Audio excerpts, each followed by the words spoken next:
Welcome to the Megacast. I'm Tyler Kieft in the studios of our flagship stations, 89.3 Lakes FM and Civic Center TV on Comcast, Channel 15, and AT&T Channel 99, where you can also find us in the Birmingham Bloomfield area on Birmingham Area Municipal Access and in Southfield on City Cable 15. Join us live on Channel 10 in Waterford every day and on the Media Network of Waterford, and live to tape on Channel 10 in Orion Township and Lake Orion on Orion Neighborhood Television or ON TV. You can also find us in the Birmingham, Bloomfield, and Troy areas on the radio, on the Biff Radio Network, 88.1 WBFH, the Biff, a service of the Bloomfield Hills School District. Find us online on our Facebook pages at Civic Center TV 15 and at Lakes FM, on our website at civiccentertv.com, and on My Michigan TV or MyMy at mymytv.com, where you can also learn more about downloading their free MyMyTV apps for your smartphones and smart TVs, and take My Michigan TV content all about your state, the state of Michigan, with you all across Michigan and around the world. MyTV is always in your pocket with the MyTV app for free on all your smartphone app stores. Learn more information, mymytv.com. All that information is on our website at civiccentertv.com/megacast, where you can also find all of our programs on demand and each individual interview as well. Then let's go to our local news page at civiccentertv.com by clicking on the local news link at the top of the page or on the drop-down menu in the left margin of the screen on some mobile devices, where we have links to the most up-to-date information on COVID-19 from reliable expert resources at the Centers for Disease Control and Prevention, the Michigan Department of Health and Human Services, and the Oakland County Health Division to keep you up to date on everything you need to know about the spread of COVID-19, precautionary tactics such as masking, as well as where you can get vaccinated and get your booster shot or booster shots should you be in need of them. Also on our news page at civiccentertv.com, we feature articles from many journalistic outlets throughout the Great Lakes state in order to keep you updated on COVID-19 and other stories making headlines throughout Michigan. Our top story today from Lily Altavena of the Detroit Free Press: families of 20 Oxford High School students are suing the school district, and it's not money that they want. 20 Oxford students and their families are planning to file a lawsuit against the school district in federal court, claiming that the district created dangerous conditions for high school students before the November 30th mass shooting. The group of parents and their attorney announced their plans on a virtual news conference on Friday. The group is not asking for money, but for a court order to enact policy changes within the district, including how to address students who appear to pose a risk of harm to themselves or others. The parents also want Oxford to retract statements officials have made about its handling of the shooting. Quote, "We continue to wait for answers and get the policies in place that we desperately need so that another tragic event does not play out in our community," end close quote, said Andrea Jones, the parent of an Oxford high school student. The parent-led group behind the planned lawsuit, Change for Oxford, formed after the deadly November shooting, which left 4 students dead and 6 students and an additional teacher injured. The group earlier this year called on the district to conduct an independent review of the events around the shooting. District leaders initially said they would wait for such a review until all legal action, civil and criminal, had been resolved, which could take years. Parents speculated that the decision was driven by a fear of legal liability, but after a significant outcry from students and parents alike, Oxford School Board reversed course and hired an outside firm to conduct the review.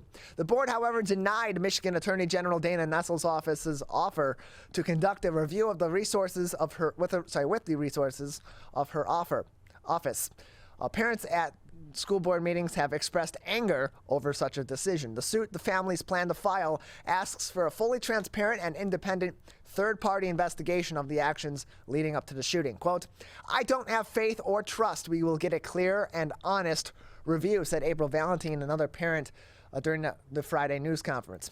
Lori Bourgeau, a parent as well, said the district needs to make sure policies and procedures around students facing mental health crises are clearly written.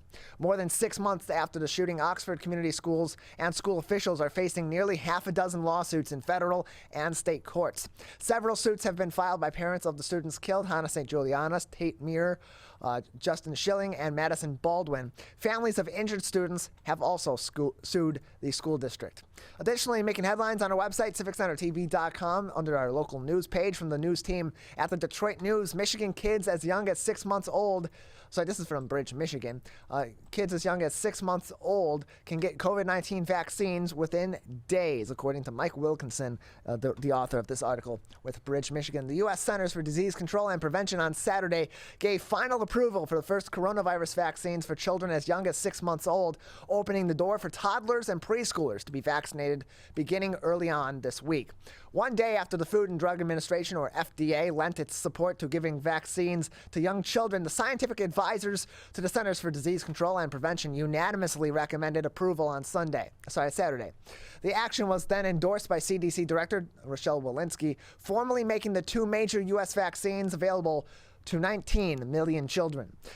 The approvals were for a 2-dose vaccine regimen from Moderna for children 6 months through 5 years old, and a 3-dose regimen from Pfizer-BioNTech for children 6 months old through 4 years old. Quote, "We know millions of parents and caregivers are eager to get their children vaccinated, and with today's decision, they can," said Walensky. Continuing on, Walensky said, quote, "I encourage parents and caregivers with questions to talk to their doctor, nurse, or local pharmacist to learn more about the benefits of vaccinations and the importance of protecting their children by getting them vaccinated," and closed quote. It remains unclear how many parents of young children will sign up for the shots, at least immediately. A recent survey by KFF, formerly the Kaiser Family Foundation, found that fewer than 1 in 5 parents with children under 5 intended to have their kids vaccinated right away, while 38% said they wanted to wait and see how it works for other young children.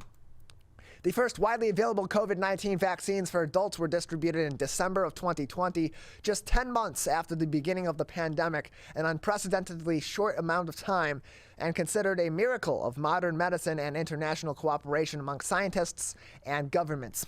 The vaccines have been credited with saving over 1 million lives and preventing tens of millions of hospitalizations. COVID-19 deaths among the young have been rare, though the FDA officially said 442 younger children, that being under the age of 5, have died from COVID-19 through May of this year, a higher toll than other diseases such as influenza.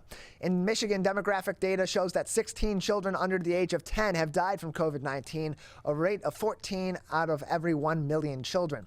The disease has been far more deadly for the elderly. In Michigan, more than 13,000 people, 80 years and more, have died at a rate of more than 31,000 people per million in the population.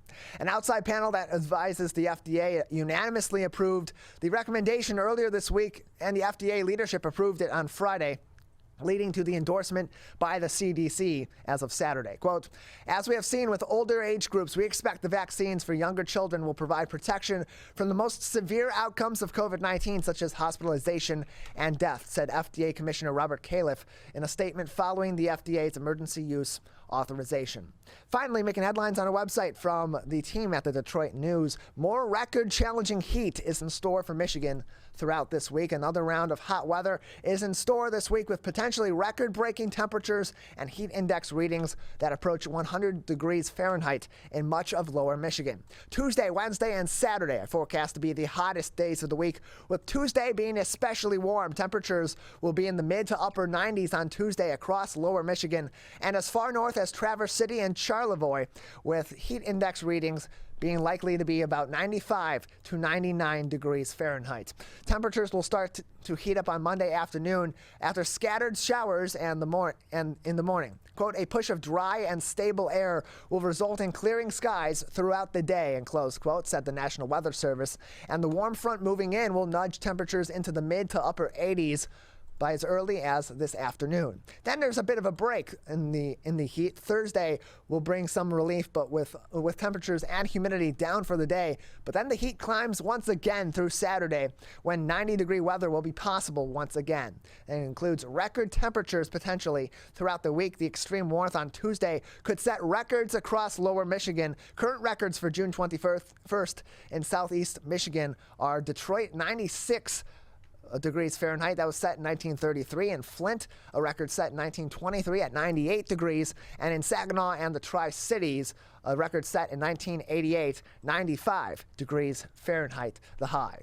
All of those headlines on our website, civiccentertv.com/local-news, as well as those ever helpful links to up-to-date and accurate information from the CDC, the MDHHS, and the Oakland County Health Division all about COVID-19.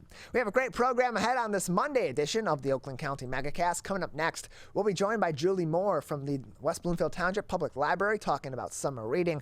Then at the bottom of the hour, Ethan Baker, the mayor of Troy, will join our program. That's all up next. This is the Oakland County Megacast. Parents do a lot of worrying.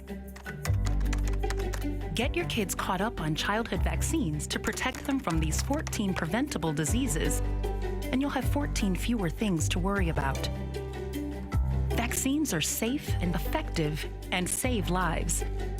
So let's get caught up on vaccines and worry about something else. Get the facts at ivaccinate.org. We may come from different organizations, but we work together to protect the Huron River for everyone. Most of the pollution that goes into our rivers is carried by rainwater that flows off of roads, parking lots, and rooftops. The leaves and bark of a single tree can retain a surprising amount of rainwater. Depending on its size and species, it could be 100 gallons or more. It is estimated that an urban forest can reduce annual runoff by up to 7%. Here's one thing that we know can help keep our water clean. Plant a tree. Plant a tree. Plant a tree. There's one water, and it's ours to protect.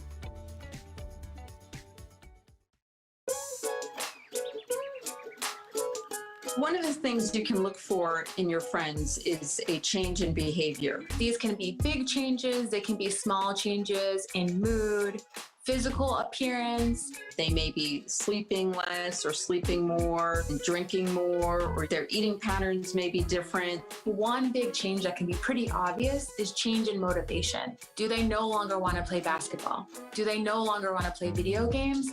Now that we're spending more time online and in virtual settings, it's really important to pay attention to the language that your friend is using and the words they're using to communicate. So when we text our friends, are they taking longer amounts of time to respond? Are they not responding at all? You don't have to be an expert to try to recognize these signs. The second that you feel it in your gut and that you're concerned, that's the second to have the conversation and open the door to what might be going on.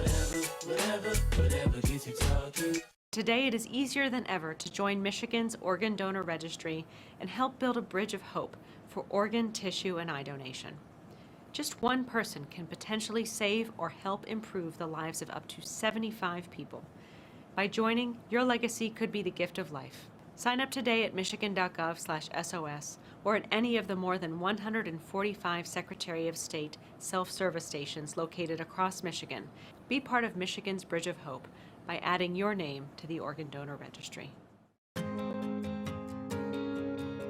When times get dark, we can't see the help that's all around us. When you don't know where to turn, let 211 be your guiding light.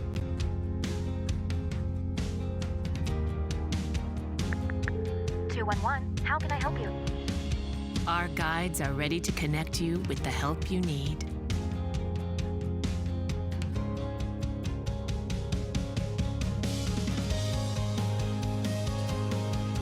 For help with food, healthcare, mental health, and other resources, call 211 or visit 211.org. 211. Get connected, get help. If you are struggling to afford internet service for your household, there's a new government program that may be able to help. It's called the Affordable Connectivity Program, and it provides up to a $30 monthly discount to qualifying households. Find more information about the program, including if you qualify and how to enroll at fcc.gov/ACP or call toll-free at 877-384-2575. That's 877-384-2575. The Greater West Bloomfield Cable Communications Commission has more information. Visit gwbcable.org.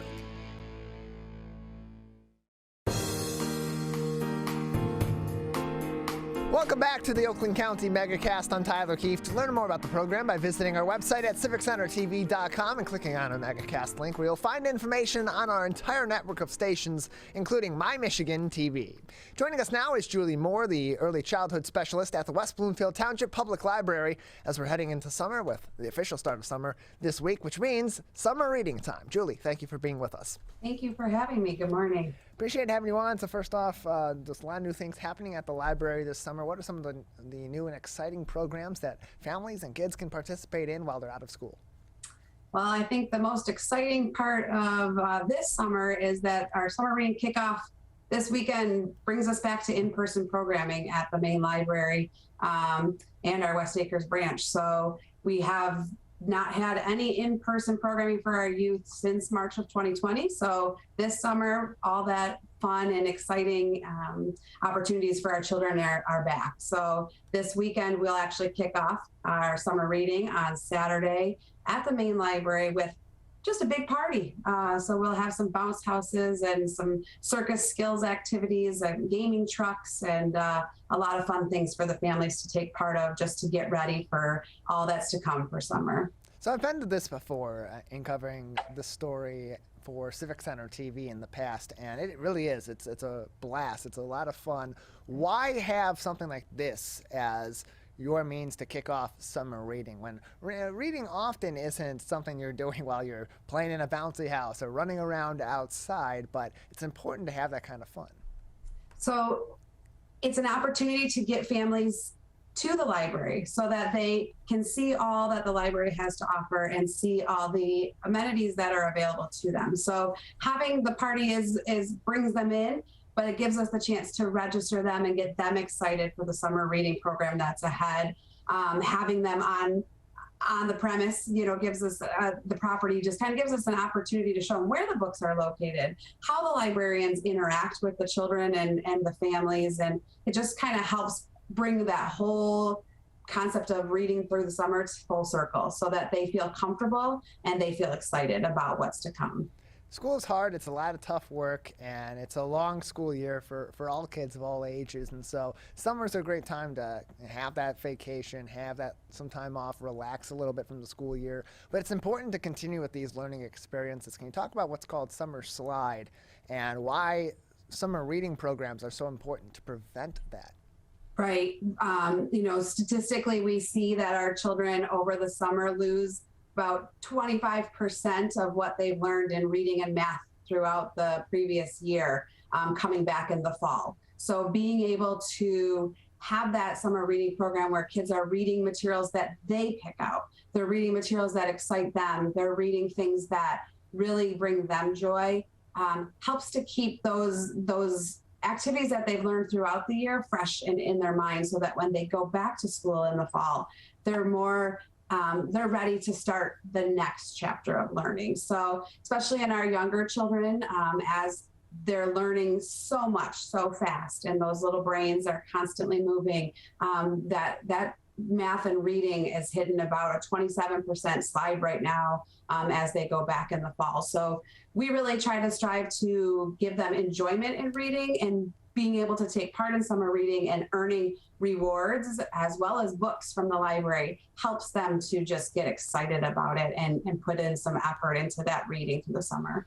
So summer reading is commonplace in so many school districts as a requirement for beginning the next school year over in the fall. And so with West Bloomfield having 6 school districts involved in the entirety of the township in some capacity, how does that impact the library's summer reading program to be able to help these students achieve those necessities for the fall semester, but also, of course, get that ever important reading in at so many different levels? So the library works very closely with the media specialists within all the schools in our service area. So, we're in constant communication with them on what they need and what programs they're offering through the school and how we can then help them through the school year as well as the summer. So any of our schools that have required reading that the children are expected to do during the summer, we make sure that we have those books available for families to come and get through the summer and be able to check out. We also have found that recently most of our West Bloomfield schools have moved more towards a recommended reading instead of a required reading for the summer. So they're not telling you have to read this specific title, during the summer. It's more of reading for the pleasure, reading for fun. We are finding that some of our schools are incentivizing being part of the reading program with the library so that it helps their success in school as well as our success through the library. So the middle schools is having the West Bloomfield Middle School is having a specific incentive program for the kids who do take part in summer reading when they come back in the fall to have a little party together at school. So it really is just taking time to work together as a partnership between all of our schools and the library to find how we can all help our families and our children the best. We're joined by Julie Moore. She is the early childhood specialist at the West Bloomfield Township Public Library. More information can be found on their website, wblib.org. That's wblib.org for more information. And so in the past, especially if recently you've had your library on the go craft kits available. Can you tell us about those, and are they back this summer? So for the summer, we will not be having a full library on the craft kit where every week you can check out our grab of materials to create a craft, but we will be offering a special tiny art craft kit that will be coming out in mid-July. And what we're trying to do with that to-go craft kit is encompass the DIA Inside Out art program that the library is honored to be hosting 2 of 6 pieces of art in the community this summer. So we are using a little bit of the art inspiration to create more of those craft kits to go home. So families can check out a little canvas and some paint, and they can create their very own art. And then we're going to have a little display at the end of the summer where they can drop them off, and we'll have like a fun little display of our community artwork to help kind of draw them to see some of that beautiful artwork that's in our community this summer. Traditionally, libraries have such a focus on reading. Why this focus on art too? Reading encompasses so much, and taking the time to get this DIA Inside Out artwork in front of our buildings helps our families to see how reading works together with all of the skills that we have. And so we have a little scavenger hunt that's going on with the DIA artwork, and we're asking children to maybe give us some answers to some questions that they would find by reading the material that comes with that artwork that they'll see in the community. What's one thing that's interesting and unique about the West Bloomfield Township Public Library's resources, especially for kids and families in the summers, is that if parents would like to continue the learning over the summer to some capacity, beyond just summer reading, there are also resources that are available through the library for them as well to help them teach their children or continue their learning over the summer seasons. Can you talk a little bit about those resources and how West Bloomfield residents can access them? Correct. So the library does subscribe to multiple online database services that our families can use to really accentuate learning, especially during the summer. For our younger children, we have Scholastic Teachables available. And this is a really great service for families to find activities to help with the learning skills that their child is working on. So you can search directly for the skill that they're looking for and find activities that will help them along. We also have access to ebooks and online reading materials through both of our Hoopla and Tumblebook services. Our older students can get some tutoring help through BrainFuse. And then we even have a new fun creative bug service that families can jump on to find new creative arts and crafts activities to do together. Our adults can find ways to stay busy all summer and to be excited and learning something new. So there's definitely a lot of services available online, especially if any of our families are still keeping their distance, that they can find a lot of our materials all available 24/7 online. We're joined by Julie Moore, the early childhood specialist at the West Bloomfield Township Public Library, with us on the Oakland County Megacast. And so, Julie, all these great resources, I'm sure so many are not available, of knowing that they're available to them in West Bloomfield Township. How do they access these through the West Bloomfield Township Public Library? If they've never been to the library before or interacted with the library, but like what they're hearing and would like to tap into some of these resources to help their children continue their learning this summer. Yeah, the best way to see everything that the library has to offer is by visiting our website. And as you said earlier, that's www.wblib.org. And it really brings together all the services that we have. So if you click on a services tab, you can see from book recommendations that you can ask for, to programs that you can register for, to these online database services. We find obviously that the ebook collection has grown over the last couple of years as people were looking for ways to utilize the library, but maybe not come into the library. So we have ebooks and e-audio available, as well as movies and music to download and stream as well. More information can be found on their website at wblib.org. That's wblib.org. Or you can call their phone number at their main branch, 248-682-2120. That's 248-682-2120. Or for those on the west side of the township, you can call their West Acres branch at 248-363-4022. That's the West Acres branch, 248-363-4022 for more information. And again, all that information is on their website at wblib.org. That's wblib.org for more information. So you mentioned the Inside Out program from the DIA. It's bringing art pieces to places all throughout Oakland County and even the Tri-County area in a variety of different places. West Bloomfield has many all throughout the township, including right at the entrance of the West Bloomfield Township Public Library. Can you talk to us about the partnership between the DIA and other museums as well, and how that helps to bolster these educational resources that are available not just to children and families, but to everyone in West Bloomfield?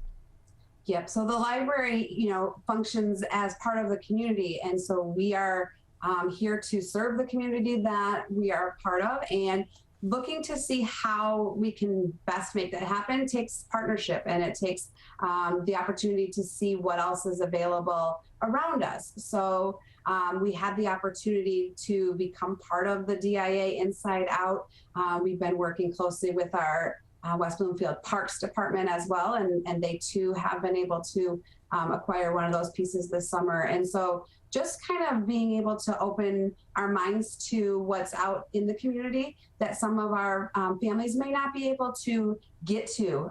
So bringing it to them, being able to experience that DIA experience in the community, and helps families to know more of what's available in our surrounding areas as well. So really working together to see what's going to bring the best educational experience to the community that we serve.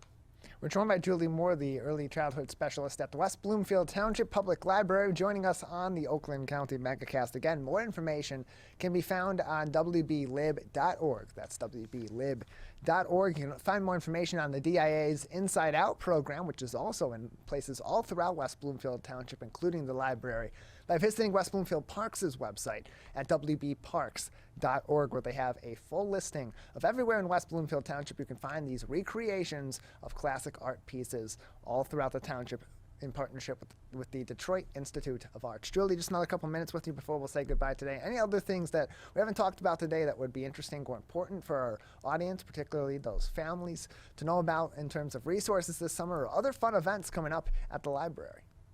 Well, I think most of our families in our community will be excited to just know that we are, reopening our programming doors, and we are moving out into the community this summer. So they may see programs from the library down at Drake Park. They may see programs at the library up at Gretschko Elementary, as well as with our Parks and Rec department out in front of the library. So you're going to see the library members and out in the community working hard to, learn our new community that maybe has moved in the last couple of years that we haven't had the chance to meet yet, and to just really kind of get our hands back out to our friends and family that we've missed so much over the last couple of years. So we feel that really you'll see a lot of fun with magic shows and puppet shows, and having the opportunity to interact with your neighbors and community members. So that will be really exciting for everyone within the community to see this summer.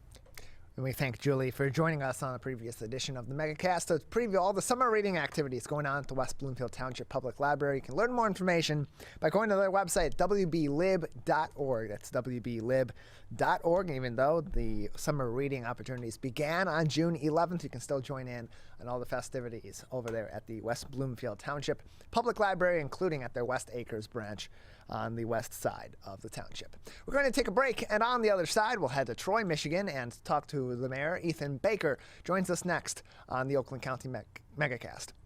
Whether you're the city, The county. or the Huron River Watershed Council. We work together to protect water resources for everyone. Most of the pollution entering our rivers is carried by rainwater that runs off roads, parking lots, and rooftops. a rain garden helps catch stormwater runoff. Rain gardens and their plants help dirty runoff soak into the ground. You can do your part to help keep our water clean. Learn about rain gardens and native plants.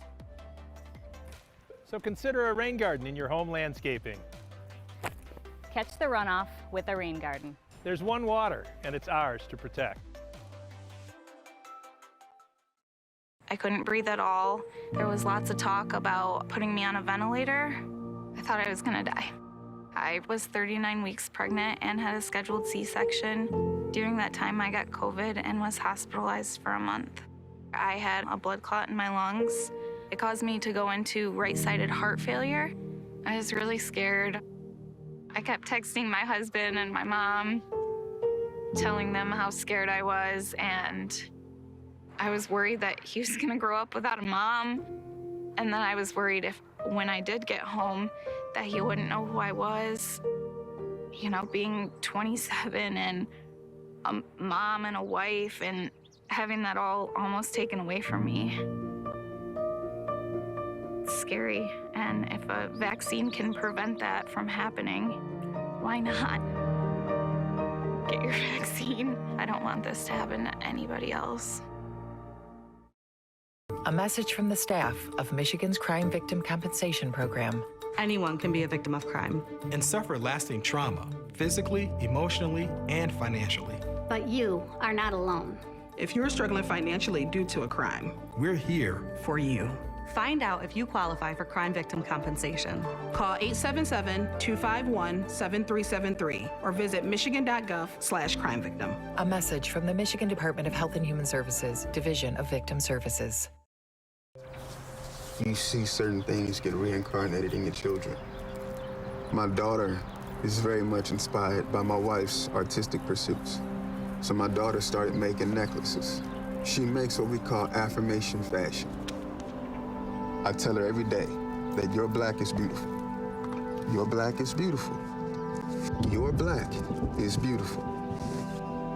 And if there's anything better than being beautiful, it's being smart. And if there's anything better than being smart, it's being kind. And reaffirming that every day is our method of making sure her chin never drops. My dad wasn't around, and I remember riding a bike and falling off and cutting myself, and me never just wanting to get back on it. People ask, how your children learn how to ride a bike, and you did. I didn't teach them. I just created an environment where they taught themselves, and all I had to do was be there.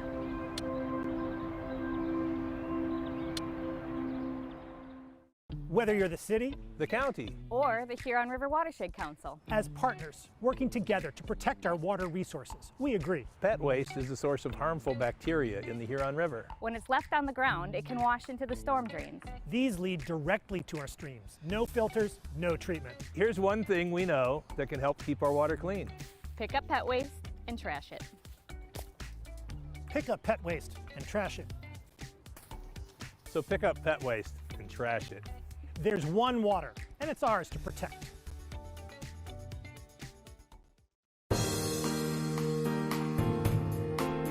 Welcome back to the Oakland County Megacast. I'm Tyler Kieft. Learn more about the program at civiccentertv.com by clicking on our Megacast link, where you'll find information on our entire network of stations, including My Michigan TV.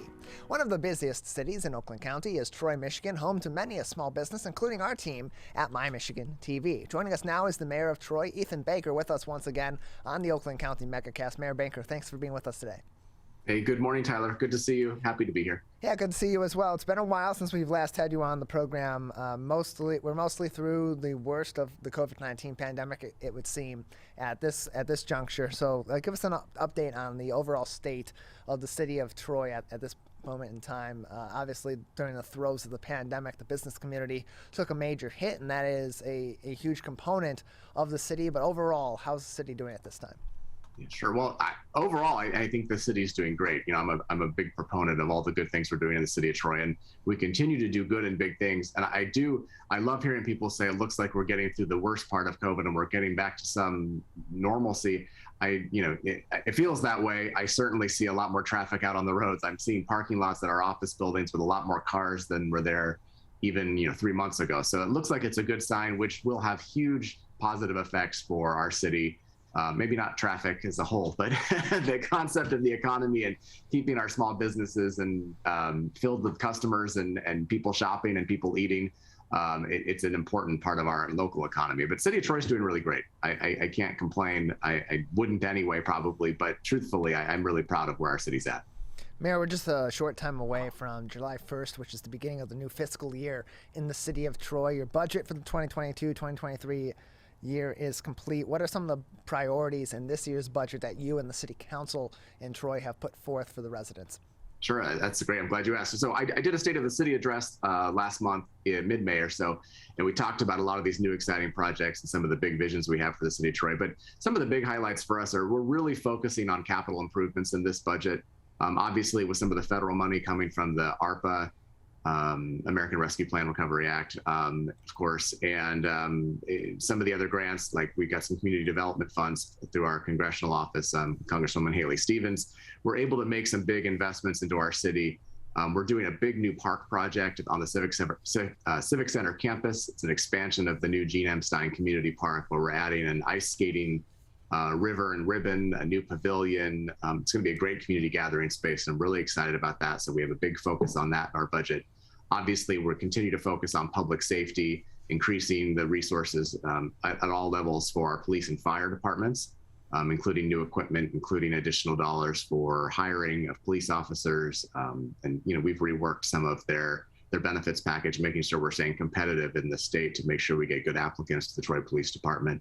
And the rest of the budget part is really just focusing on what our residents are really after, which is continued good quality of life in the city of Troy. So we focus on our parks, we focus on our city roads, obviously, and infrastructure in that respect. And like I said, the public safety. So it's a pretty exciting budget for us because of these additional federal dollars that have come to us and allowing us to make some big capital improvements.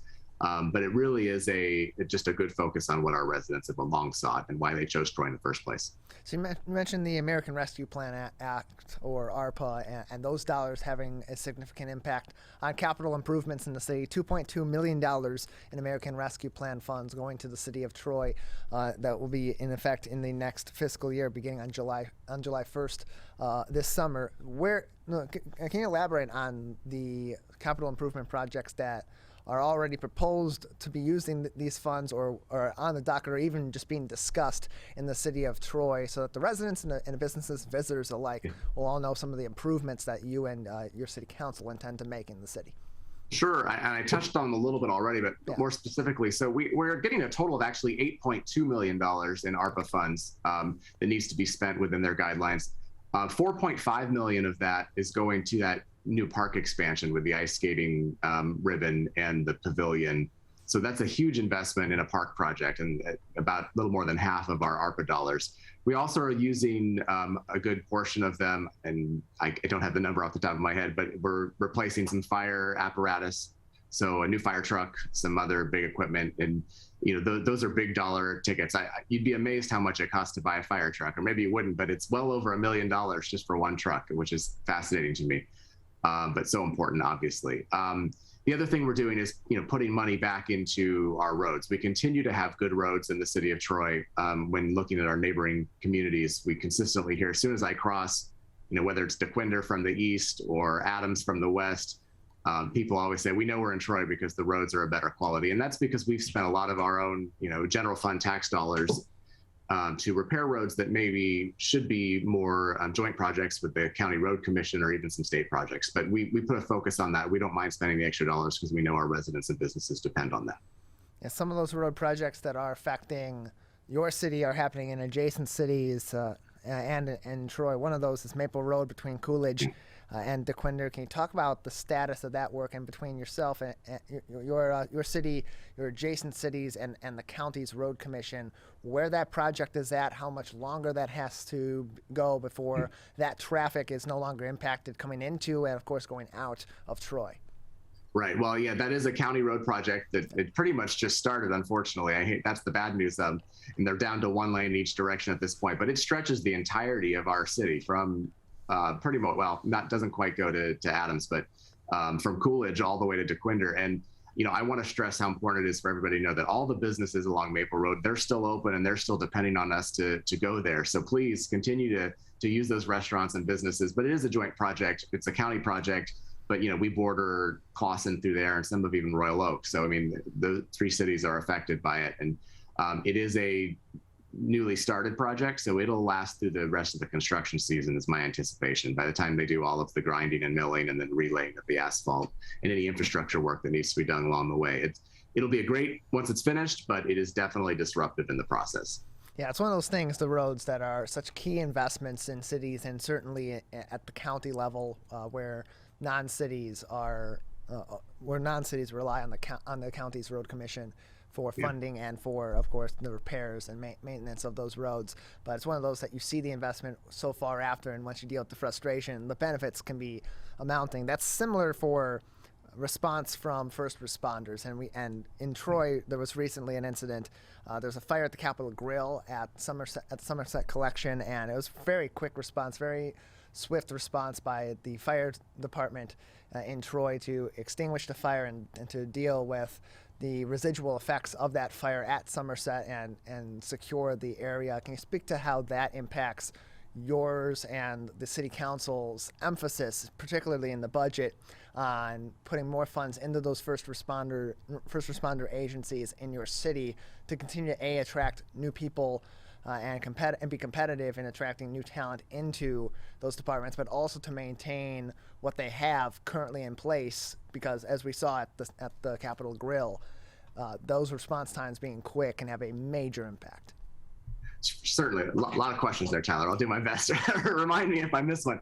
But first and foremost, I mean, we're so thankful that there were no injuries in this fire, and we did have an amazingly rapid response from our first responders and our fire department especially. And I, during it that evening, I was talking to both the principal owner Nate Forbes of Somerset Collection, as well as his community relations person Linda McIntosh, and in two separate conversations, they both said to me how amazing our Troy Fire Department was. I mean, Linda was calling them rock stars, and Nate Forbes, who, he was just saying how quick they were on the spot and how wonderful it was. And I think some of that goes to how unique our fire department is. We're the largest fire department in Oakland County, but the uniqueness of us is that we're a primarily volunteer fire department, which is different than all of our communities around us. We've got a very small paid full-time staff in the fire department that handles mostly inspections and obviously our leadership.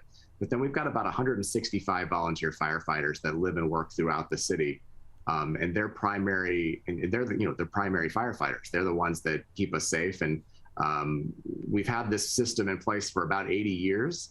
So we often get asked, how do you replicate that in other places? Because on paper, it looks like a big cost-saving way to do a fire department.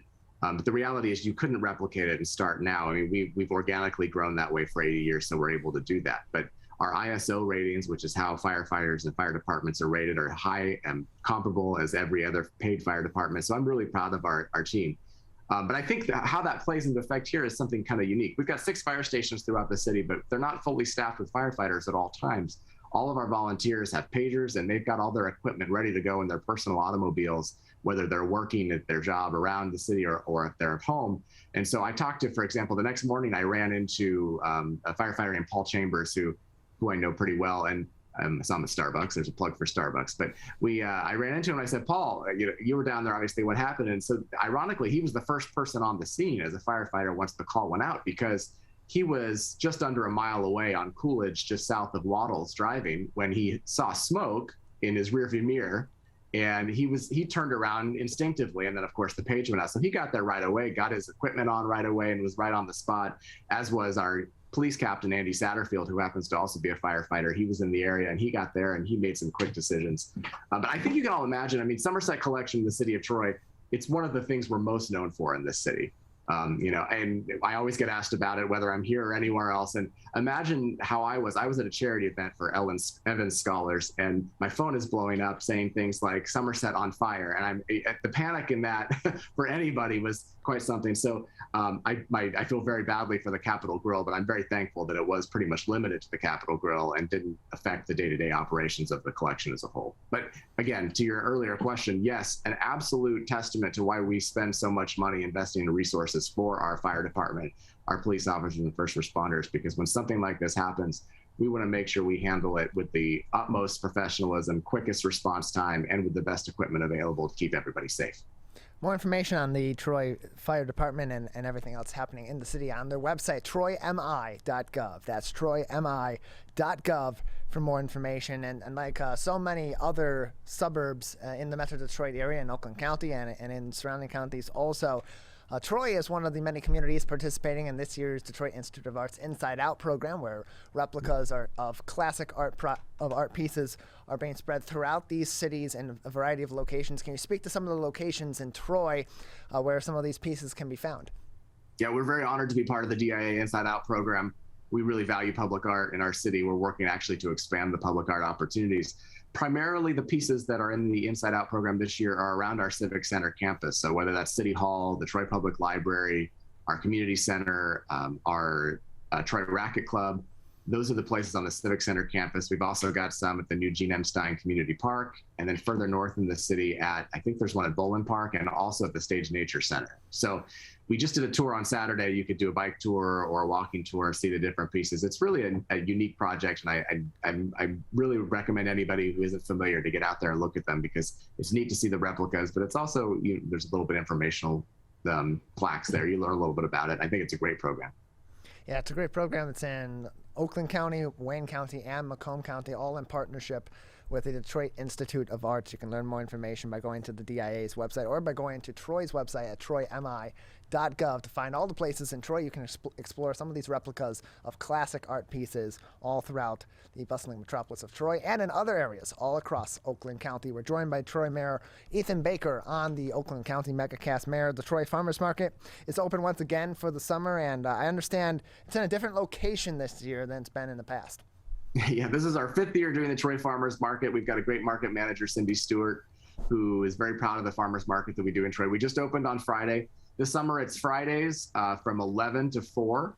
And it's in that new Gene M. Stein Community Park that I just spoke about, which is right in our Civic Center campus on Town Center Drive. If you're familiar, it's right by the skate park that we have there. But it's a great new location. It's a great new park that's going to, like I said, expand in the next 2 years. But I was there on Friday myself, walking around. I brought the kids. Great vendors, great community, feel. It was beautiful weather, which helped obviously. But people were really happy to have our farmers market back. We've got a great mix of vendors that, fresh produce, fresh meats, obviously some desserts and cookies. And we don't do. It's not like a flea market. We don't have a lot of products. We do food only. So it's just awesome. We've got some live music that plays throughout, and about twice a month, I go and do market meetups with the mayor, where I'm pretty much standing there for an hour or two and talking to residents as they come in and answering questions and having good conversations. I did that last summer, and it was one of the best things that I did to get a real good feel of what's going on in the community and how people feel. So I'm doing some more of that this summer as well. One of your Oakland County neighbors in Clarkston is celebrating the 50th year of one of the great musical institutions in the local area at Pine Knob. 50 years of operations as of this summer, and it was actually a developer, the builder of the Pine Knob Music Theater was from Troy. Can you speak to what you know about that individual and how he conceived Pine Knob, but also some of the other projects maybe in the local area that this Troy builder ended up being crucial in creating?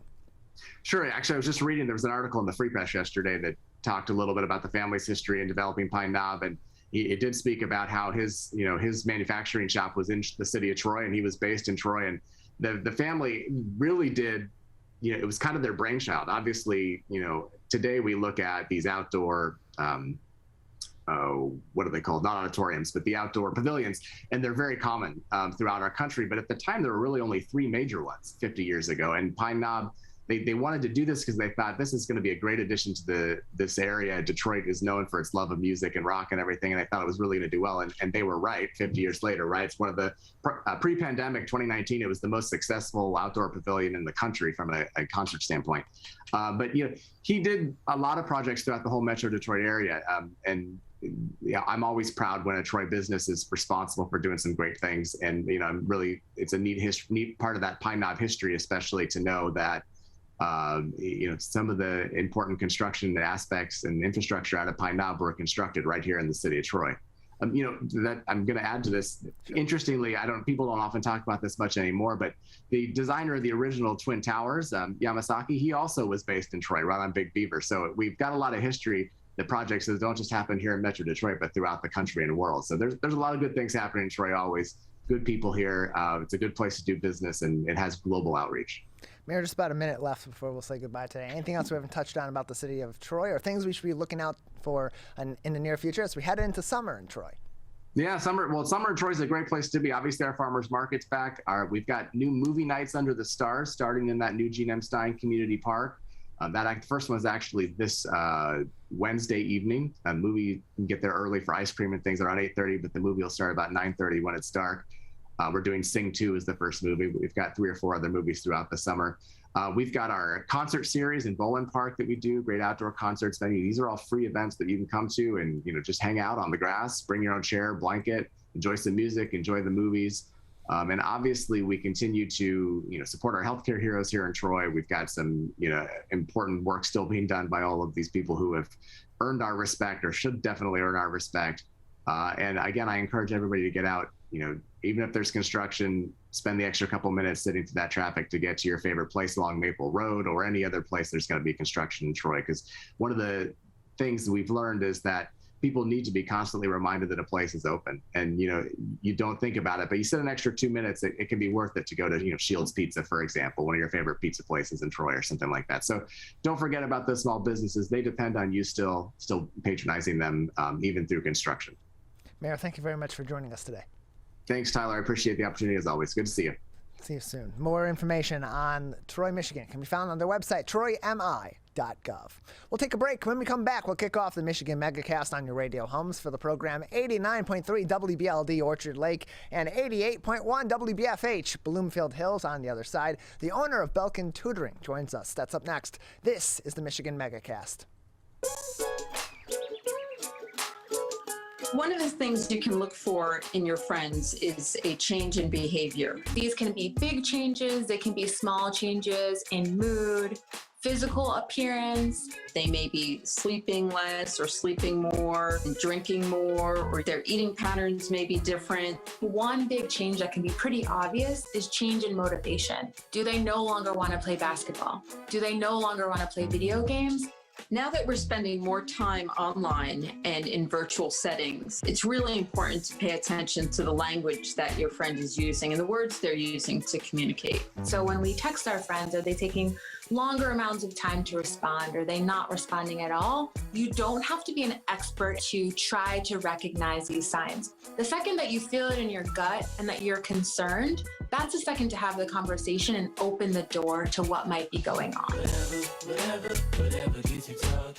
Today, it is easier than ever to join Michigan's Organ Donor Registry and help build a bridge of hope for organ, tissue, and eye donation. Just one person can potentially save or help improve the lives of up to 75 people. By joining, your legacy could be the gift of life. Sign up today at michigan.gov/SOS or at any of the more than 145 Secretary of State self-service stations located across Michigan. Be part of Michigan's Bridge of Hope by adding your name to the Organ Donor Registry. When times get dark, we can't see the help that's all around us. When you don't know where to turn, let 211 be your guiding light.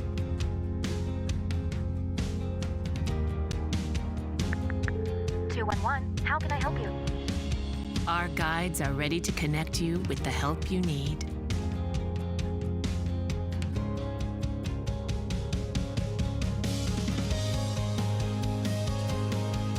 For help with food, healthcare, mental health, and other resources. Call 211 or visit 211.org. 211. Get connected, get help. If you are struggling to afford internet service for your household, there's a new government program that may be able to help. It's called the Affordable Connectivity Program, and it provides up to a $30 monthly discount to qualifying households. Find more information about the program, including if you qualify and how to enroll at fcc.gov/ACP or call toll-free at 877-384-2575. That's 877-384-2575. The Greater West Bloomfield Cable Communications Commission has more information. Visit gwbcable.org. Whether you're the city, the county, or the Huron River Watershed Council, we work together to protect water resources for everyone. Most of the pollution entering our rivers is carried by rainwater that runs off roads, parking lots, and rooftops. a rain garden helps catch stormwater runoff. Rain gardens and their plants help dirty runoff soak into the ground. You can do your part to help keep our water clean. Learn about rain gardens and native plants. So consider a rain garden in your home landscaping.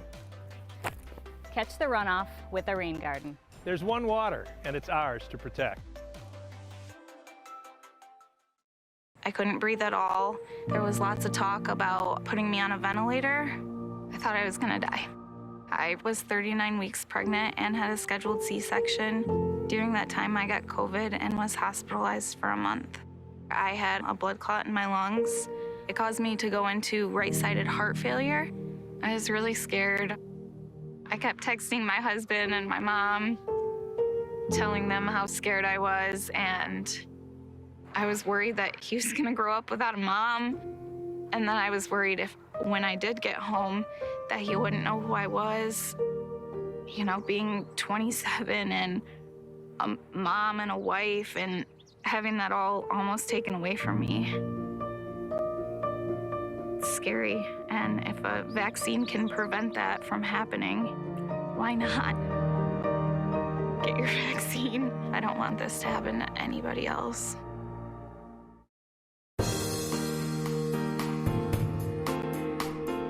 Welcome to the Michigan Megacast. I'm Tyler Kieft. Learn more about the program by visiting our website at civiccentertv.com and clicking on our Megacast link, where you'll find information on our entire network of stations, including My Michigan TV, and that includes information on their website about where you can download their free, and yes, that's right, free apps for your smart TVs and your smartphones. Take My Michigan TV's original and imported content anywhere with you with the My Michigan TV app.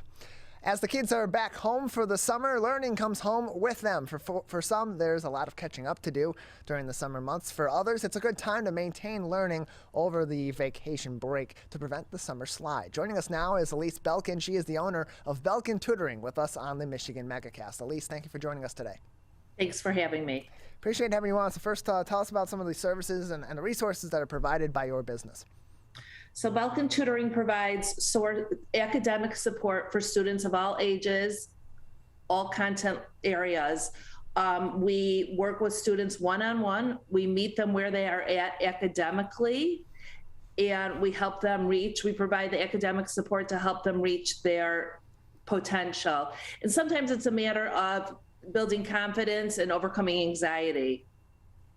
And so as we're into the summer months now, and parents are considering ways to continue their education or the momentum of the education of their kids, especially coming out of the last couple of years, what should they be considering when they are deciding on whether or not a tutor is right for their kid this summer, or what specific areas their kids should be getting tutoring in over the summer months? Those are both good questions. So one is, many students over the summer, in general, there's summer slide. They lose some of their strategies, some of the areas of knowledge. So summer is a great time to review from the previous year and front load for upcoming year. for the upcoming year. In elementary school, that's just general elementary academic content.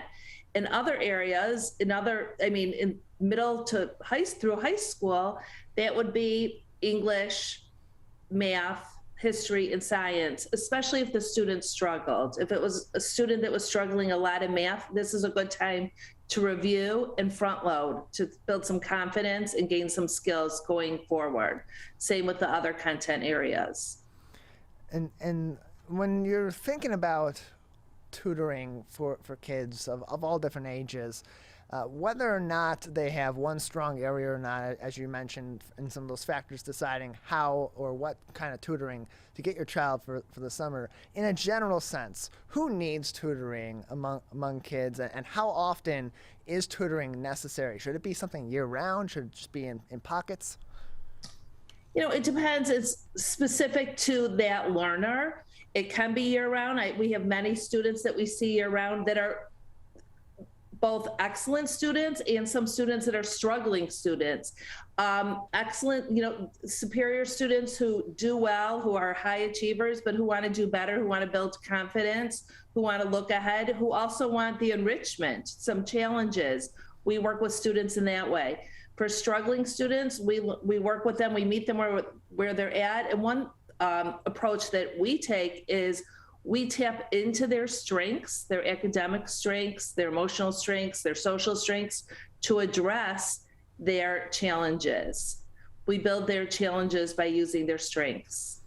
And then there seems to have been over the years the stigma that's been grown with regards to kids who are getting tutored, from the kids themselves and their community of their peers, but also from in parent communities too, thinking, okay, if I'm getting my kid tutoring, they're not learning at the same level. What am I doing as a parent that's wrong? Can you talk about that stigma and how both the students and the parents can work through getting past that stigma and understanding that tutoring can be crucial for maintenance and for really bolstering a kid's education? Sure. Well, one, I don't think there's the stigma that there used to be. We're not seeing that because it's more of a norm than an exception. There are so many gaps in education just because of the way the world is right now. There are many gaps. Learners are all at different levels.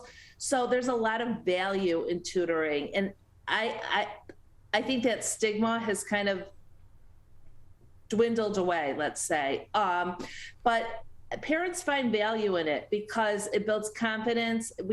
In our company, we build relationships. My tutors and myself build relationships with the students. We teach them how to advocate for themselves, to communicate with their teachers, to go for help at school. Our goal is to make them more independent and secure in their learning, as well as successful academically. We're joined by Alyse Belkin. She is the owner of Belkin Tutoring, joining us on the Michigan Megacast. More information and to learn about their services, go to their website, belkintutoring.org. That's belkintutoring.org for more information. And your business, you both offer individual and group tutoring opportunities. Can you speak about both of those and what kind of student fits or what kind of student has the best success with one versus the other? Let me speak about both of them first. So individual is students that have individual specific areas of focus they need to work on. Let's say it's a project, writing paper, test taking, reading remediation for younger students, or math remediation for younger students who are struggling with numeracy. Then we recommend one-on-one.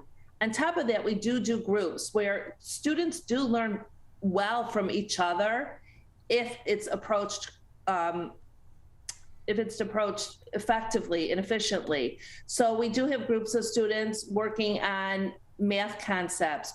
We also have book clubs we've done with students of similar reading levels and interests, because they need to be interested in the same topics. So each benefits students based on students' needs. We're joined by Alyse. And I do it, just so you know, I do an intake and I talk to parents before we determine what is best. It's not like they just would sign up. I do talk to parents gather information, and discuss options and what we think is best. And there's always flexibility. They can change. Yeah, on that note, Alyse, when you're considering, when parents are hiring your business for tutoring for their kids, whether it be individual or the group tutoring methods that are provided, what process goes into determining or matching students with tutors in order to provide them with the best opportunity possible for learning? It's also a good question, and we're very proud of how we do it and deliberate in matching tutors to the students. I find out information from the parents regarding where that student is academically, the student's likes, the student's strengths, the student's weaknesses, how the student thrives. I get the parents' information. Also, parents often share reports from schools with me, so I could read those and interpret those to work best for the student in a tutoring setting. We're joined by Alyse Belkin, the owner of Belkin Tutoring, joining us on the Megacast. More information can be found on their website, belkintutoring.org, belkintutoring.org, for more information on their services, to meet some of the tutors, get in contact with them, and also for hiring opportunities as well. So when you work with parents and teachers to assure that students, what do you do to work with parents and teachers to make sure that a student is getting all that they need to address whatever issues they may be having, or to bolster some of those skills that they need to succeed in particular classes? How consistent, or how important at least, is that consistent dialogue between the tutor, the parent, the student, and even the teacher? It's so important and so valuable to have the teacher and the parent and the student, everyone to work together as a team in the student's best interest. So I often have parents email teachers if they choose to, if they want to. They don't have to, but it works best if they email the teachers and include me in the email. And I always include parents in any communication I have with schools or psychologists, if students are seeing a psychologist, to get their feedback on where that student is at and how I can best help the student. If it's in school setting, we try to piggyback on any concepts they're working on in school. Let's say they're doing character development, then we will focus on character development so that we're like double dipping with the teacher and reinforcing what needs to be taught and learned. BelkinTutoring.org is the website. It's .com. Sorry, yeah, it is .com. BelkinTutoring.com is the website. It's BelkinTutoring.com for more information. We're joined by Alyse Belkin, who is the owner of Belkin Tutoring, joining us on the Megacast. Alyse, as we continue on into the summer, the school year is mostly over, or will be over very soon for any schools that may still be in session at this time in rare cases. Can you talk about the summer slide and how students themselves, but also parents, can best address preventing the summer slide from bringing issues to their kids' education in the fall next year? What they can do over the summer, obviously with help of tutors, to continue their education and maintain their educational momentum coming out of the school year. Sure. Well, summer slide is when the students slide back from what they've learned. They enter the fall a little rusty if they aren't practicing what they learned over the school year and using strategies and skills such as reading, math practice, So working with a tutor can help review what they did and front load. We review strategies, and we do it in a fun way. We do a lot of experiential learning where we might have parents take pictures of something the kids did over the weekend, and then we write stories and practice reading them. That's an example of experiential learning. So it's not just taking out a book and feeling like you're at school. We make it a little more fun and interesting and meaningful for the students. What are the outcomes of that experiential learning in comparison to more of that rote learning that kids tend to get during the school year, especially because it's the summer? The kids are expecting they're going to get a break from the schooling. They want to have that separation between the school environment and the rest of their life. So how does that experiential learning and the results benefit them? And they should have a break. I do believe that they should have a break and be kids and have their childhood. But experiential learning, it's valuable. They're proud of it. It's theirs. They own it. We're joined by Alyse So Belkin. it builds their confidence because they can tell about it and relate to it. We're joined by Alyse Belkin. She is the owner of Belkin Tutoring, joining us on the Megacast. More information, belkintutoring.com. That's belkintutoring.com for information on their services. Meet some of the tutors and learn more information about Belkin Tutoring. So you mentioned also that the summer tutoring programs have a different approach in some cases than during the school year for bolstering that education. But then there's also those students that aren't going back to high school, aren't going back to middle school, elementary school. They're moving on to higher education, and they need to prepare for the rigors of that and for the nuances of higher education. What sort of services are provided through your company to help incoming college students prepare for their upcoming experiences? So to start, we do work with students through the college application process, as much or as little as they need. So we could take them from the beginning, from the start to the end of filling in college applications and submitting them side by side, working with them. We can also set goals with them and do check-ins with them. We do a lot of college essay writing with students to get those college essays up and ready to submit. Like I said, we could do as much or as little as needed. And that we discuss with parents to see what that student needs and come up with a plan so college essays and college applications are submitted in a timely fashion. But other than that, preparing for college, we work a lot with organizational skills and executive functioning skills. We help students develop strategies that will be best for them and most meaningful. When they do go to college, we have tutors on staff working with college students at college level, but we also have check-ins. We have a program that's daily check-in, Monday through Thursday, 10-minute check-in, just to see for high school students too and middle school, where that student is at, what's been submitted, what's still due, checking planners, coming up with a plan. It's for students who are able to do the work but need help with organization. And we find that with many kids entering college or post-high school and students entering high school. More information on these services can be found at belkintutoring.com. That's belkintutoring.com. We can also learn more information about opportunities to become a tutor with Belkin Tutoring. And Alyse, as people are maybe interested in joining your team and becoming a tutor with Belkin Tutoring, what sort of background does your company look for these tutors? What are some of the requirements for those that may be interested in applying for a position with your company?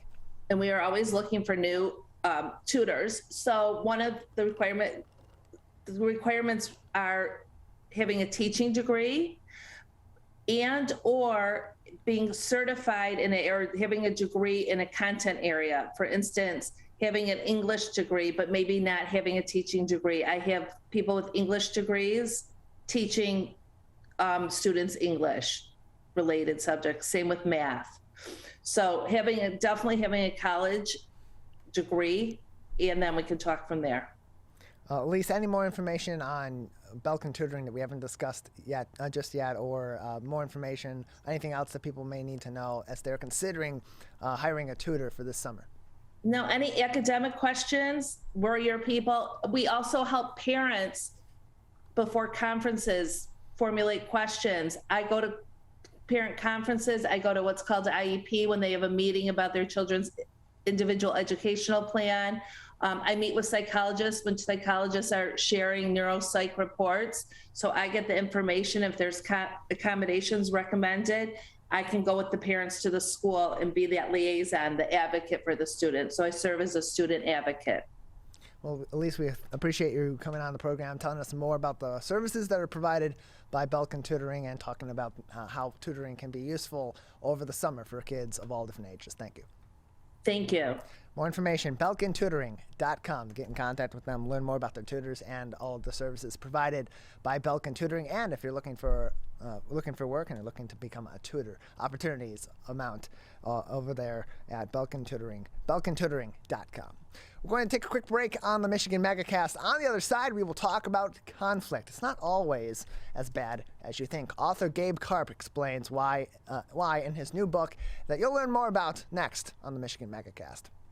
A message from the staff of Michigan's Crime Victim Compensation Program. Anyone can be a victim of crime and suffer lasting trauma, physically, emotionally, and financially. But you are not alone. If you're struggling financially due to a crime, we're here for you. Find out if you qualify for crime victim compensation. Call 877-251-7373 or visit michigan.gov/crime-victim. A message from the Michigan Department of Health and Human Services, Division of Victim Services. You see certain things get reincarnated in your children. My daughter is very much inspired by my wife's artistic pursuits. So my daughter started making necklaces. She makes what we call affirmation fashion. I tell her every day that your black is beautiful. Your black is beautiful. Your black is beautiful. And if there's anything better than being beautiful, it's being smart. And if there's anything better than being smart, it's being kind. And reaffirming that every day is our method of making sure her chin never drops. My dad wasn't around, and I remember riding a bike and falling off and cutting myself, and me never just wanted to get back on it. People ask, how your children learn how to ride a bike, and you didn't. I didn't teach them. I just created an environment where they taught themselves, and all I had to do was be there.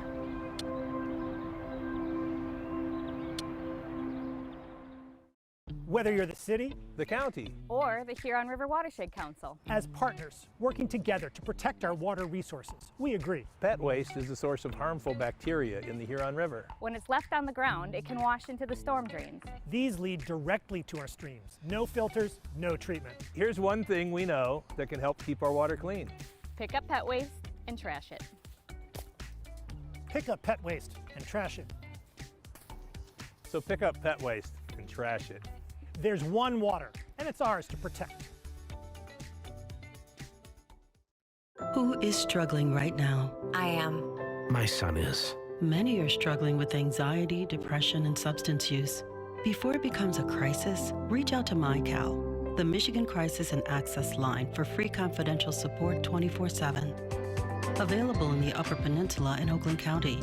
Just call or text 1-844-44-MyCal or chat online at michigan.gov/MyCal. A message from the Michigan Department of Health and Human Services.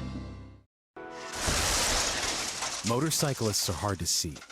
To keep everyone safer, it's important to always look for them and know where most crashes occur.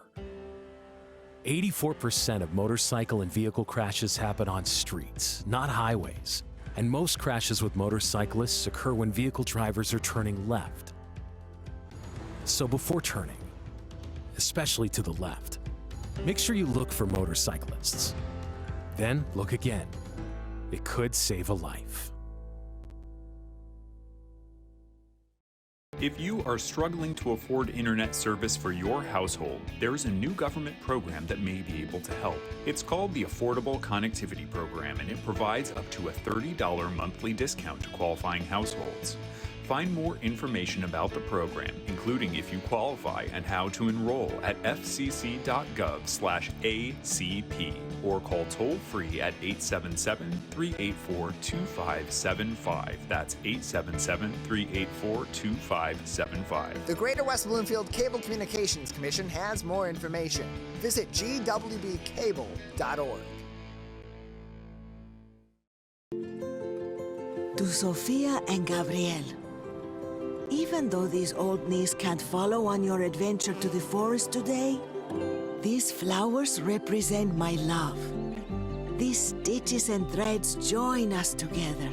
And wherever you see a flower, a bird, a beautiful tree, know that my love is with you. Make the forest part of your story at a park near you. Find one at discovertheforest.org. 72.7% of high school students get less than the recommended 7 to 9 hours of sleep a night. This can cause pain, obesity, and can very negatively affect your mental health. When you have a consistent 7 to 9 hours of sleep every day, you get sick less often, lose more weight, and have better relationships with those around you. For more information about the dangers of sleep deprivation, go to sleepfoundation.org. This message is brought to you by the WBHS Digital Media Arts Program and 89.3 Lakes FM.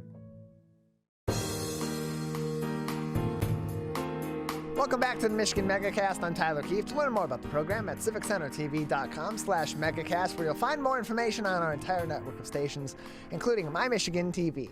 We experience conflict in a lot of different places, in the workplace, on the road, in the grocery store, even at home sometimes. So how do we make it work for us? Conflict can be a positive force in our lives. It actually can. Gabe Karp is an attorney and experienced corporate executive and the author of Don't Get Mad at Penguins and Other Ways to Detox the Conflict in Your Life and Business. And he recently joined us on an edition of the Megacast. Gabe, thank you for being with us. Thanks for having me on. Good morning. Yeah, good morning to you as well. Appreciate having you on the program. So first off, can you just give us a little bit of your background and how you got into your current work, how you became an author? I understand you began your career as a trial lawyer. Yes, that was a long way away from where I am now, but yeah, began my career as a trial lawyer. Never planned to go into business or anything like that. I was a litigator, so I was in court quite often. Did a lot of commercial litigation, which is what I call business divorce, and also some legal malpractice work. So our firm was suing other lawyers for screwing up, which if you think about a lawsuit being contentious, those lawsuits were super contentious. But it was great. It was great training. You know, I mean, imagine someone who cross-examines people for a living and who hates you. And you learn a lot about anger and how the energy can flow in a room and in a dialogue, and how to, at the time, if someone was angry with me, I tried to get them even more angry. I tried to get them as angry as I possibly could because it would just work to my advantage.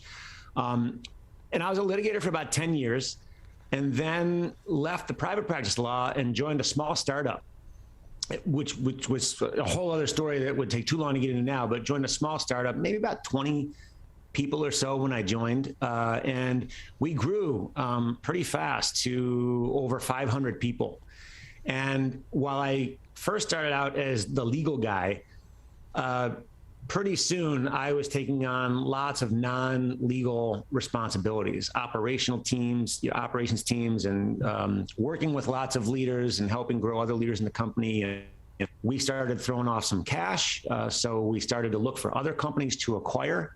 And I headed up those efforts and did the M&A stuff on those. And then we'd acquire companies and integrate them. And throughout that entire process, throughout being a lawyer and then working in business, anytime I would look backwards, maybe 6 months or a year, to try to inventory how I had been spending my time, I was always gravitating toward conflict.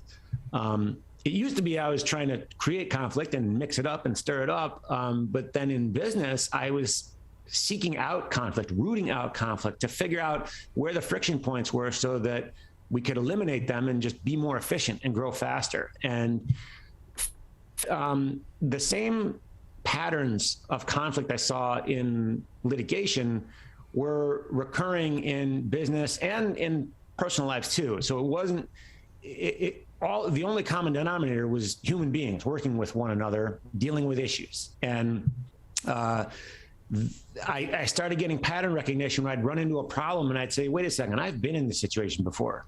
It was different people, different dates, different facts, but it's the same structure of a problem. It's the same anatomy of the problem. And I started working on some tools to resolve them. And the great thing is that the same tools that can resolve conflict in a lawsuit or in a really difficult issue dealing with a client can be applied in any walk of life. And it doesn't matter if you're in the boardroom or in the courtroom or in the break room or in the parent-teacher conference or the bar or the Thanksgiving dinner table with a drunk, angry uncle spouting off about politics. It's the same patterns and the same tools. And then we sold our company. It was a successful exit. And since then, I've been into venture capital and working with the CEOs of companies that I'm on the boards of and seeing the same patterns over and over again. Only now I've got a pretty full portfolio of mistakes that I've made in the past. So I can see those patterns, and CEO tells me that something's going on, and I say, oh yeah, I did that. I screwed that one up really bad. So I can certainly tell you, don't do what I did. maybe try this instead. And it's just really interesting to me how all of these things kind of come full circle. And again, same patterns. And I have sort of identified what I call toxins in conflict. And these are things that naturally occur in human interaction, anger, fear, judgment, ego. And in the right amounts, those things are great. They drive progress. They cause us to fix things that are broken. They help us avoid problems. But if those elevate too much or they get too low, they become toxic, and the conflict becomes toxic. So I like focusing on detoxing the conflict and then taking the healthy conflict and leveraging it to drive success. And if you think about it, probably any time in your life that you feel that you really grew from an experience or that you benefited from it, that was you working through conflict in a healthy way. Or maybe it didn't work out well for you, since you got from that, put you in a much better position to deal with a similar conflict in the future in a far better way. So, Gabe, when you mention good conflict, so often when people discuss the idea of a conflict being in place in any environment, it has this negative connotation. But like you said, there are certain kinds of conflict that can be very constructive in many different environments. Can you define what is good conflict and how to recognize that, okay, there's a conflict in my work situation, in my family situation, in my social life, but this is good. This can build something better in this relationship? Yeah, sure.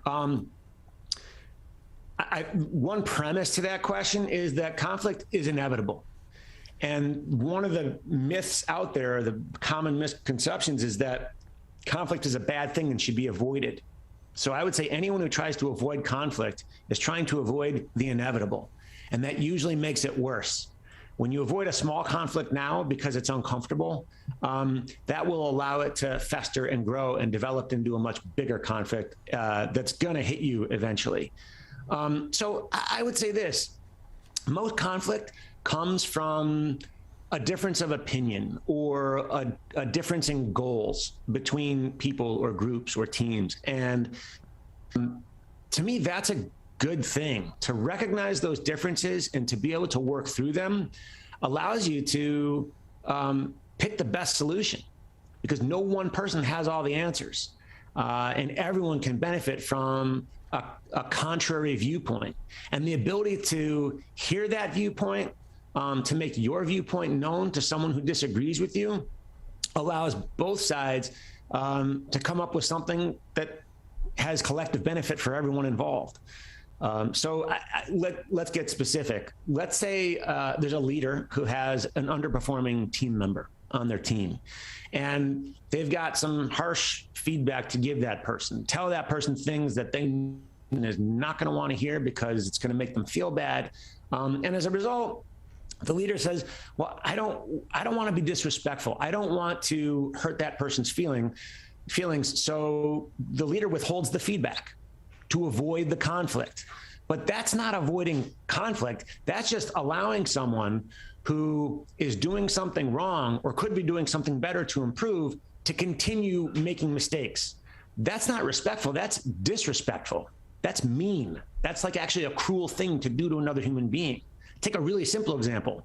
If right before I came on this show, I was talking to someone and I had food in my teeth, like spinach in my teeth, and the person looking at me just didn't say anything and allowed me to come on here, like that'd be mean. That's something I want to know. So healthy conflict is the kind of conflict where a leader can sit down with someone and say, listen, we've got a bit of a conflict here, but I want you to be aware of these things so that you can improve. And if you improve, then the team improves. And if the team improves, the company improves, and it's all good. And what can be difficult in the heat of the moment in a conflict or in a discussion that can get a little bit heated because there is a conflict in opinion or a conflict in philosophy, or certainly if there's a conflict in the perceived execution of something in a business sense, there can be this difficulty to take a step back, identify the situation you're in, and try to find the best route out for everybody involved, and identify what you've marked as those toxins. What's some advice or some strategies that you have for taking that step back and identifying in this conflict what are these toxins, and then how do we address them to turn this conflict into something positive like we just spoke about? Sure. Yeah. Great question.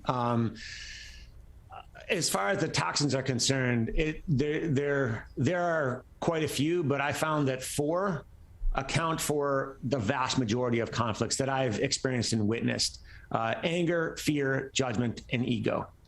And when those things when people don't have enough of them, or they have too much of them, those are the toxins, and they create the conflict. But you also, at the beginning of your question, you touched on something that's really important, and that is, in the moment, it's hard because we kind of get triggered inside, like we get amped up, and there are really good reasons for that, and it's very helpful to understand that. I mean, it's nature and nurture. We are socialized from a young age to shy away from conflict. We sugarcoat feedback. We soften bad news. Our parents told us, if you don't have anything nice to say, don't say anything at all. That creates this sign that if we ever express a contrary opinion or openly disagree with somebody, we're kind of, we're going against, we're sort of violating the rules that we were taught as a child. So we just don't want to do that. And in addition to that, we've got physiological aspects of our body that have developed over the millennia. I mean, you're talking about billions of years of evolution that have secured the survival and growth of the human species to protect against threats. And when we're confronted with a physical threat in the wild, we have a fight or flight response. And that does things like takes our thinking offline. When our ancestors faced a saber-toothed tiger, when they came out of the cave, they didn't have time to think or reason. They just had to react, and it had to be instinctive and reactive. So great, but those instincts are today. So when I'm in a meeting and someone says something and I feel maybe personally attacked or judged in a way, I'll start to feel the physiological effects of conflict, like the hair on the back of my neck will stand up, my breathing and heart rate may increase. And those are signs, those physiological symptoms are signs that something's going on and taking you into some toxic situation. So one piece of advice I have, and it's not like you can just flip a switch, you can't just turn that off, but what you can do is think about it in advance. And when that happens, identify the moment when you've got those physiological responses to conflict. And maybe at first you identifying it in real time, but you will immediately afterwards. I always tell people, like, have you ever come up with the perfect thing to say in an argument only an hour after the argument ended? And everyone says, yeah. And the reason is that your access to the thinking part of your brain had been shut down during that conflict. So if that ever happens, think back to that moment, because it won't have been that long ago. And you can say, you know what, I kind of get a sense of how I react in those situations. And the next time it happens and you say, oh wait, I feel like my breathing's getting rapid, or I realize I don't like how this person's talking to me. I don't feel as in control of my thoughts and my words right now. If you can take literally just one breath and hold that space for a second or two, that's enough to disrupt that instinctive response and pull yourself into intellectual awareness. And that gives you power and control. And then there are a number of different tools you can employ to use them. But that first step it's not easy at first, but it's not that hard. And if you do it 3 or 4 times, the learning curve is pretty sharp. So you get much better after your third time of doing it than you did after your first. We're joined by Gabe Karp, partner at Detroit Venture Partners. He's also an author of the book, Don't Get Mad at Penguins, Detox the Conflict in Your Life and Business for Success and Happiness. It's Don't Get Mad at Penguins and Other Ways to Detox the Conflict in Your Life and Business. More information on his website, gabekarp.com/book. That's gabekarp with a K.com/book. And so, Gabe, I do want to ask you about the title. Don't Get Mad at Penguins is the main title of this, and it also has the subtitle, and other ways to detox the conflict in your life and business. But where does the origin? Yes. Where does the origin? What's the origin? What's the purpose of Don't Get Mad at Penguins? Where does that come from? Well, I think it's best to think of a saying, and I made this up, but I say it in a way that makes me sound like some wise old sage. But it's between expectation and reality is a space filled with suffering and conflict, and the wider that space becomes, the greater our suffering is. And the penguin analogy is really a lesson in acceptance. We should accept people with their limitations and all, and not expect them to do things that they're not capable of, even though we may really, really want them to. And one of the challenges with that is that it's oftentimes really hard to see someone's limitations, especially if everything else we know about them suggests that they're not limited. So take a penguin, for example. What do you mean a penguin can't fly? It's a bird. It's got wings. It's got feathers, and birds with wings and feathers can fly, except that penguins can't. Flight is simply beyond their ability, despite the fact that everything else we know about them suggests that they should be able to. And we can choose to get mad at that, or we can accept it. And that analogy, you can apply it to interaction and people that you deal with on a regular basis.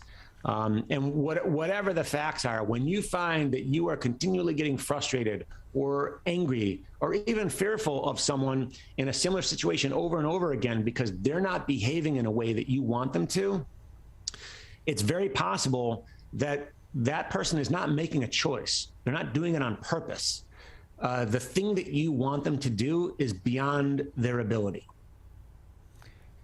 Joined by Gabe Karp, partner at Detroit Venture Partners and author of Don't Get Mad at Penguins and Other Ways to Detox the Conflict in Your Life and Business, joining us on the Michigan Megacast. More information on his website, gabekarp.com/book. That's gabekarp with a K.com/book. And Gabe, if people are interested in picking up a copy of Don't Get Mad at Penguins, where can they find your book online and even in some stores?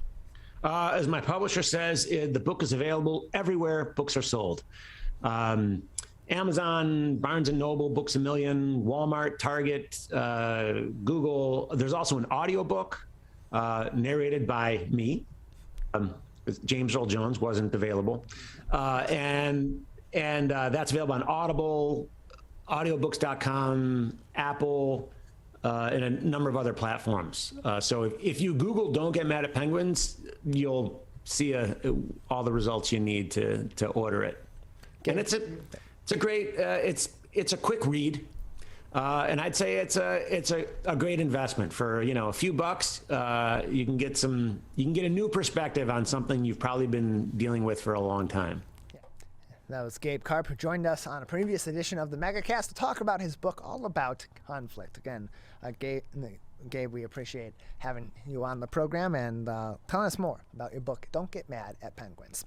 We'll be right back after this break. On the other side, we will talk with the director of Force Detroit, Alia Harvey Quinn, joins us next on the Michigan Megacast.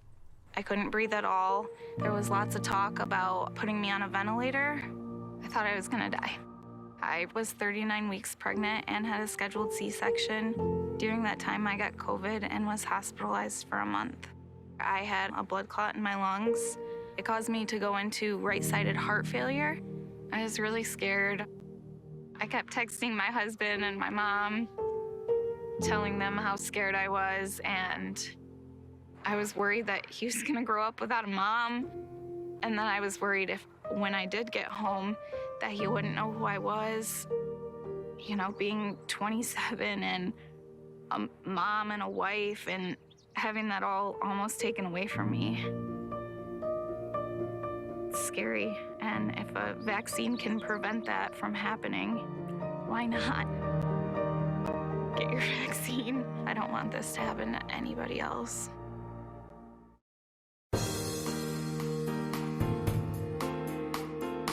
Welcome back to the Michigan Megacast. I'm Tyler Kieft. Learn more about the program by visiting our website at civiccentertv.com and clicking on our Megacast link, where you'll learn more information about all of our partnering stations, including My Michigan TV. Joining us now is Alia Harvey Quinn, the director of Force Detroit, joining us on the Michigan Megacast. Leah, thanks for being with us today. Thank you for having me. Appreciate having you on. So first off, can you tell us about Force Detroit? And for those that may not be familiar, give our audience some insight into what your organization advocates for. Yeah, so our work does peacemaking in Detroit. We work to build coalition with pre-existing peacemakers. We work to seed peacemaking efforts. We work to help fundraise for it. We work to build narratives and generate research about what saves lives and help keeps people freer and safer in Detroit, since violence is such a huge issue in our city. And violence is a major issue that has so many different factors that go into it. And there's so much that goes into making just minor changes in those paradigms. So what are some of those approaches that your organization takes to bridging some of those gaps and forming or reforming some of those relationships to prevent these issues from continuing on going forward? Yeah, so believe it or not, you said it, real safety is about relationships. It's about getting to know your neighbors, having them watch out for you, building real community, building relationships with people who are highly likely violent and offering them other solutions. It's about canvassing your communities, sharing information, and making sure you all are safe at a neighborhood level, building relationships with institutions, talking to police. So relationship building is one of the critical key factors to safety that has sort of gone by the wayside in our community too often. What goes into that relationship building? Because it can be I would imagine it's a complicated process, and it's complicated to navigate, especially given the climate in some of these situations that ultimately lead to violence or are encouraging violence for one reason or another. So how does your organization navigate that to create these strategies and make that change in Detroit? Yeah, so I mean, first of all, we're looking for credible messengers, people who are already connected to the streets, and trying to build relationships with people who have sort of insights about how the dynamics on the streets are working. And these people are likely already stopping violence. They're already preventing people from being incarcerated. They're just not supported by a nonprofit. And so you ask what goes into that. The first thing is just accepting a person's story as they articulate it without judgment, right? And that creates a safe space for both victims of violence and people who are likely violent, who are also likely victims, to begin to heal, to begin to explore trauma. It creates safety. We're joined by Alia Harvey Quinn. She is the director of Force Detroit, joining us on the Michigan Megacast. More information on the organization, including resources about the efforts they're making in the city of Detroit, can be found at forcedetroit.org. That's forcedetroit.org for more information, including pretty extensive reports about violence and other issues that they are addressing in the city of Detroit. A lot of great grassroots work that is going into this. And can you speak to the importance of that? Like you mentioned earlier, it's so important to address these issues in the neighborhoods and address these issues with people that are directly on those front lines, witnessing these issues maybe even in some cases previously or currently have participated in some of these incidents. How important is it as you're addressing these issues on the community level to have that kind of heavy involvement from people that are right there in those communities, in those neighborhoods? Because each area of a city and each community, each neighborhood of a city has its own individual identity within the greater identity of the city of Detroit. Yeah, it's hugely important. So you've got these credible messengers in community, and they could be faith leaders, people who have been supporting victims of violence to heal and build hope and restore their faith in the divine. And they could be folks that are working with young people who are traumatized and are likely dealing with violence themselves. They actually know the cause many times of what's happening, and they will know how to solve the problem sort of the easiest. And so what happens when we try to force our way, when we try to use force to make peace, right, is that it does the exact opposite, as you can imagine, right? Whereas when you talk to the people in the community, oftentimes they know why the conflict happened. They know what the person wants in order to absolve the conflict. Sometimes it's a simple issue of disrespect, right?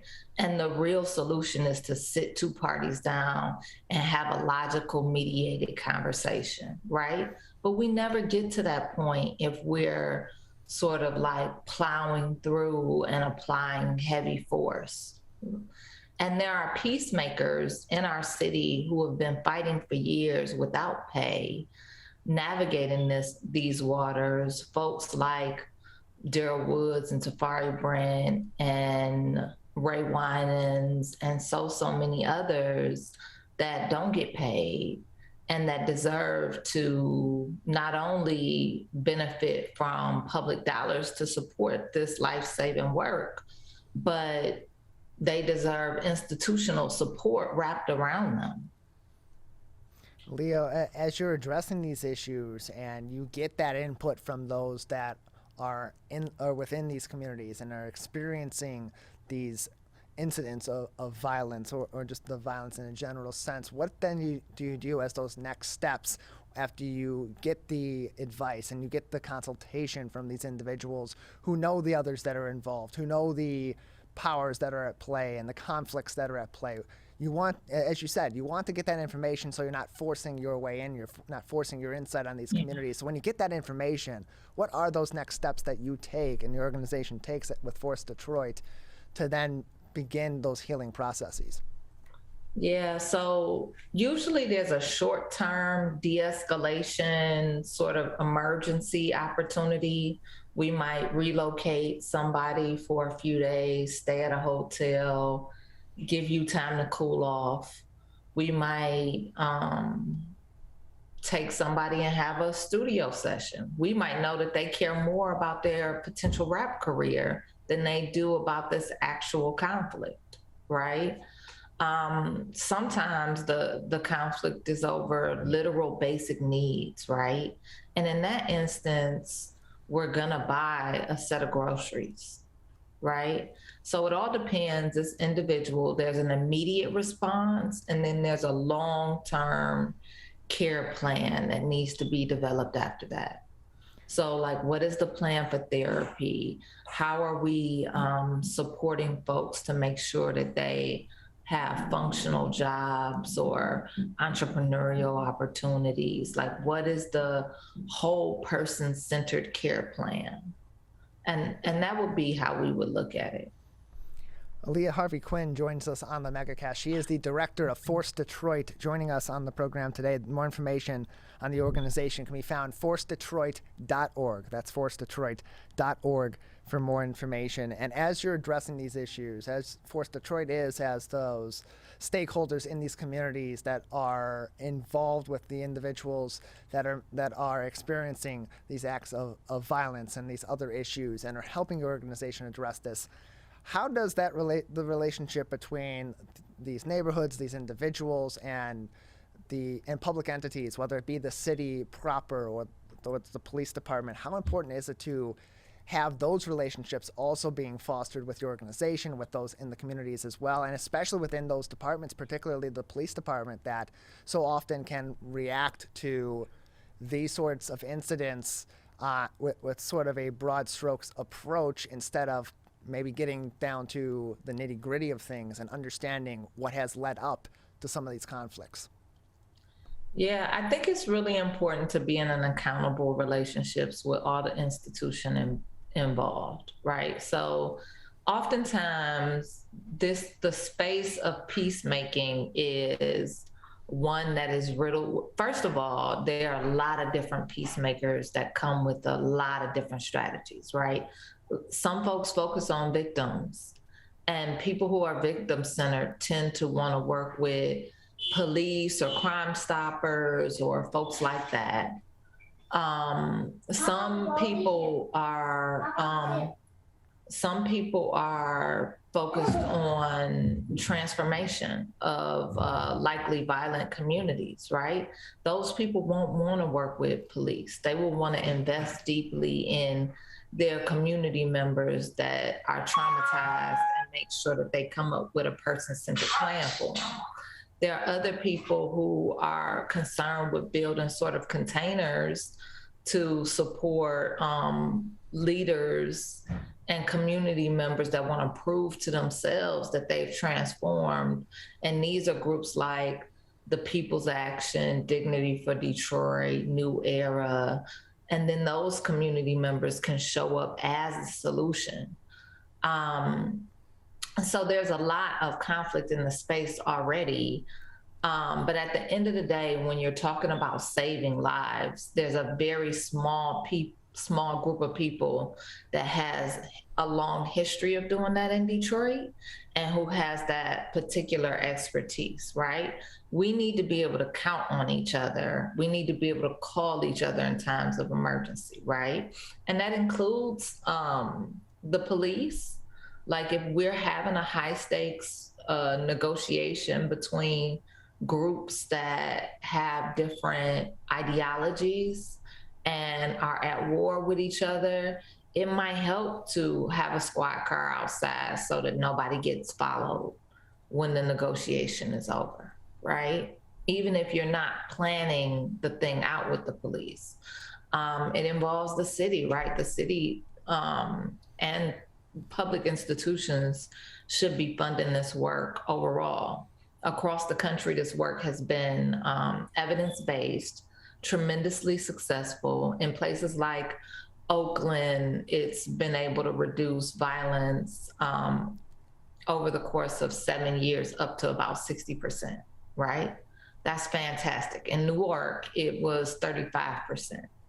They've seen success in cities like New York, Indianapolis, right? And so this is a movement across the country that the White House has even embraced. And actually, in that respect, Detroit is being left behind. So it's really, really important that we're getting public dollars to solve this problem of violence. So it's not, according to the White House initiative, because I don't know if I mentioned earlier that Joe Biden announced $5 billion of investment for this field of work as a part of the Build Back Better bill that didn't pass. And in that process, he selected 16 cities to receive the investment. And although the bill didn't pass, he implemented a task force, and there are several groups that are providing TTA support and expertise to make sure that peacemaking in these 16 cities, Detroit being one of them, is successful. So now is the time to invest in this work. Now is the time to sort of like welcome peacemakers who haven't had the opportunity to work full time and invest. And the city, the police, even groups who have different ideologies about how to go about making peace. They're a part of that broad spectrum, right? Philanthropy. Really, if we're going to make Detroit freer and safer, we really need all hands on deck. It's not a small lift. It won't be a small task. It won't be up to any one group. So getting in silos is pretty literally dangerous and actually life-threatening in this field. Alia, thank you very much for joining us. Appreciate your time and telling us more about Force Detroit. We do have to go for now, but we appreciate having you on and telling us more. Yeah, thank you. More information on forcedetroit.org. That is going to do it for this Monday edition of the Megacast. We'll return on Tuesday with new editions of the Oakland County and the Michigan Megacasts.